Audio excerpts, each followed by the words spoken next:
அதான் எந்த டேர்ம்ஸ்ல இது பெட்டர்னு சொல்றீங்க? இப்ப இருக்க லவ் எல்லாம் வந்து லவ் பண்ணாங்கன்னா ஓகே, இவங்க இல்லைன்னா இன்னொருத்தவங்க அடுத்தவங்க பார்த்துட்டு போயிட்டே இருக்கலாம்னு. ஆனா அப்ப இருந்த லவ் அப்படி கிடையாது.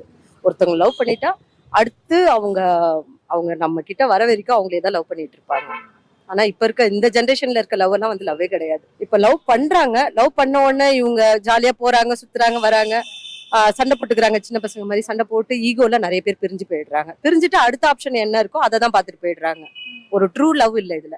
லவ் பத்தி என்ன நினைக்க, மோஸ்டா வீட்ல பேரண்ட்ஸ் வந்து லவ் பத்தி அக்செப்ட் பண்ணிக்க மாட்டாங்க. மோஸ்டா வில்லேஜ் சைட் பீப்புள்ஸ் இருக்கவங்களும் அக்செப்ட் பண்ணிக்க மாட்டாங்க.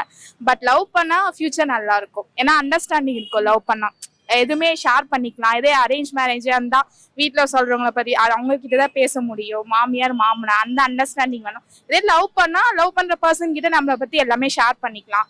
ஒரு 1 year 2 years நம்ம பழகுனா நம்மளை பத்தி எல்லாமே அவங்களுக்கு தெரிய வந்துடும். ஸோ அந்த அண்டர்ஸ்டாண்டிங் பாண்ட் வந்து நல்லா இருக்கும். என்ன அண்டர்ஸ்டாண்ட் பண்ணீங்க